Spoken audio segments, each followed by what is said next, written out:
Well, Jim, let's stay on the topic of AEW. Of course, we're talking about the stars of AEW Dynamite. Some Wednesdays they seem to be at home doing nothing. But AEW Collision this past week, July 29th, 2023, we have the ratings. And actually, when I heard this, I was like, God damn. The one show, but of course it had the main event, and we know what to attribute the ratings success to. But the one show that we were like, oh, geez, this isn't the Collision we've come to know. It did a great number, but it was basically all on the back of the one advertised thing they couldn't turn down, which was what's going to happen with FTR and Cole and MJF. To me, it's more about Cole and MJF. They've proven it now on Wednesday nights. They keep popping the number. They keep popping the key demo. Well, that's why I'm saying they wanted to know what was going to happen. Are they going to win? Are they going to break up? What are they going to do? The rating, AEW Collision, July 29th on TNT, Saturday night, was watched by 739,000 viewers on average. So they've been on the air for 6 weeks, and they're within about 100,000 of the normal numbers that Wednesday night gets for this thing. Go ahead. Well, here we go. Quarter 1, 8 to 8:15 p.m. This is compiled by WrestleNomics. The opening backstage promos and the ladder match, Andrade El Idolo versus Buddy Matthews with picture-in-picture. They open with 755,000 viewers. And that indicates from just looking at this that they're going to stay pretty consistent throughout the program. But again, what was advertised? The MJF Cole tag match, Starks and not Starks. No, CM Punk will speak. It wasn't guaranteed. CM Punk will speak, and then this ladder match. So here we go. Quarter 2, 8:15, 8:30 p.m. Andrade El Idolo versus Buddy Matthews continued. Also, Miro gets attacked by Aaron Solo backstage. An ad break, and the start of Minoru Suzuki versus Darby Allin. 704,000 viewers. Yeah, it got dreary at that point, but, there you go. Suzuki, he appeals to the real hardcores out there. Go ahead. And let me just point out here, because it plays into the end, the opening key demo number was 342,000 viewers for quarter 1, 342. Okay, I've noted that. Quarter 3, 8:30 to 8:45 p.m., the continuation of Minoru Suzuki versus Darby Allin with picture-in-picture, the post-match with Christian Cage, Tony Storm backstage promo, and Samoa Joe versus Gravity. Can't even say that word without laughing. 678,000 viewers. Yeah, see, now that's, unfortunately... That's the law of gravity. That's the law of gravity. There you go, kid. And it looks like they're going to make a major comeback, but as we mentioned when we talked about this show, the first part was a schlag. They're now down 78,000 people or 77,000 from the start of the program. Well, here we go. Quarter 4, 8:45 to 9 p.m. The continuation and finish of Samoa Joe versus Gravity, an ad break, and the CM Punk Live promo leading to a confrontation with Ricky Starks. 740,000 viewers.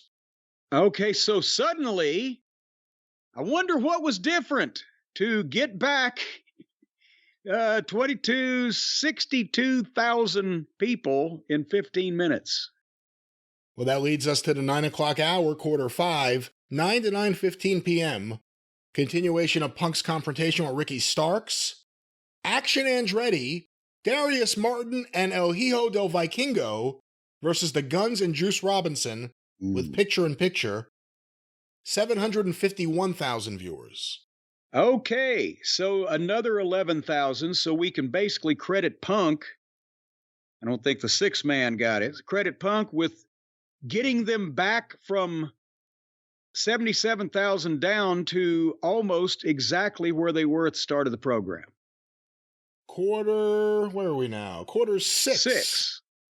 The finish of the previous six-man tag match, the post-match with Jay White, Mercedes Martinez versus Kiera Hogan with picture-in-picture, 682,000 viewers. Jesus Christ. apparently they ought to just put out like the emergency weather warning when you get a thunderstorm warning or something, the beep, beep, beep, and it pop up. They ought to do that whenever Punk's on TV to alert people to switch over, because that's apparently what they're looking for.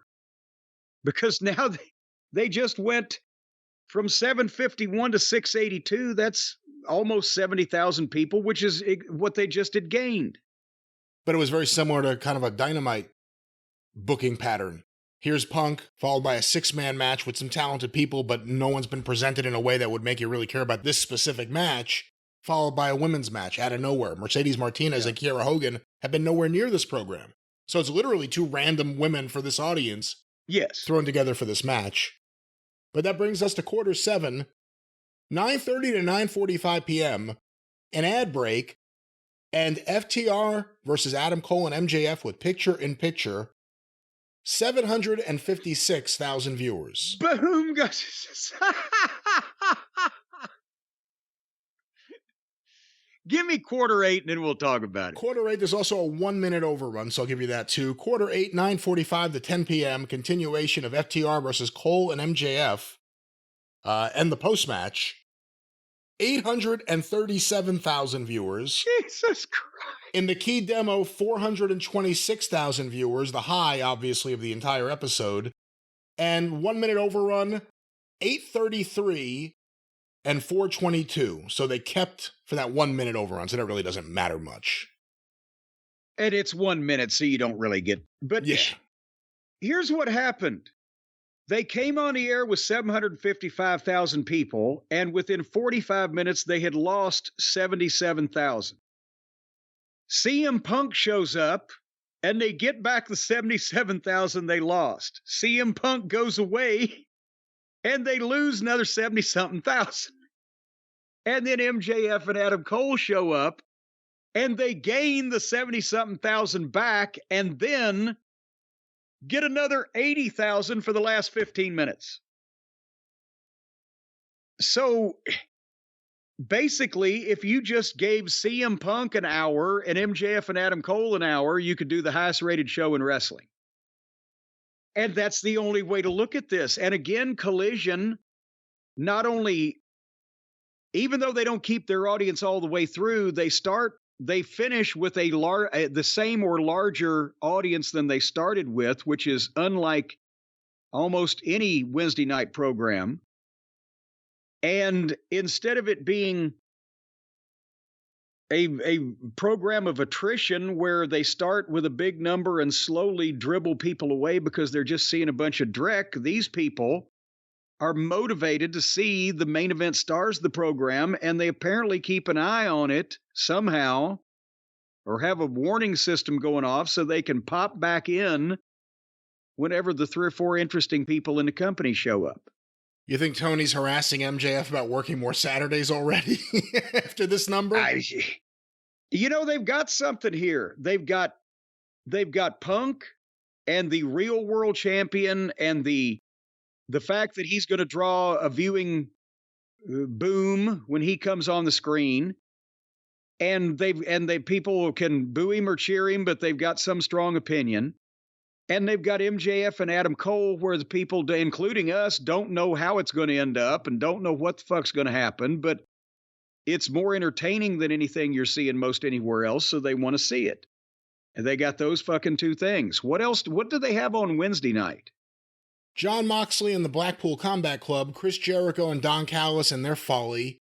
The Elite haven't really been on too much beyond Blood and Guts lately. MJF and Cole, big part of Dynamite. Well, MJF and Cole bop back and forth, yes. But what about when these numbers, if these numbers get any closer, what do you think? I mean, because we didn't think that they would catch up to Wednesday night, at least for a while. Well, all the experts were saying Saturday night's this big handicap, and who was it? Coachman said, well, wrestling's never worked on Saturday night except for fucking 40 years in every territory in the country, but nevertheless. He doesn't work on Saturday nights. He doesn't work on Saturday nights. His shit doesn't work most of the time. But they have proven that if there is a program that is consistently good and or not insulting and or contains a couple of personalities that people want to see, they will watch the fucking thing, whether it's on Saturday night, Tuesday morning, or whatever the fuck, I guess. And now they are within 100,000 of the normal average that the Wednesday night show has been doing. And can you tell me the last time, except for Blood and Guts, that Wednesday night finished with almost 100,000 more? Well, I don't even think Blood and Guts was 100,000 more. They finished with a big number. Wednesday never finishes with more than they start with, and Wednesday never finishes with over 800,000. And this show did both. You know, in that press release about the Elite re-signing, they talk so much about AEW being an alternative to, without saying WWE, everything else out there, it really means WWE. I think they're showing Saturday, internally, Saturday is an alternative to Wednesday. And based on some of the viewing patterns of the audience, it also may be a different audience than is watching on Wednesday. Yeah, Saturday night is an alternative to AEW's rottenness. They will give us a program that there's still some rotten, as we saw the other night, but they're trying to be good. And people are starting to say, oh, you know what? This is kind of more interesting because we're seeing something different. It's not all the same shit with same whiny ass little pussies. Which would be AEW Dynamite, which we will be reviewing later on in this episode.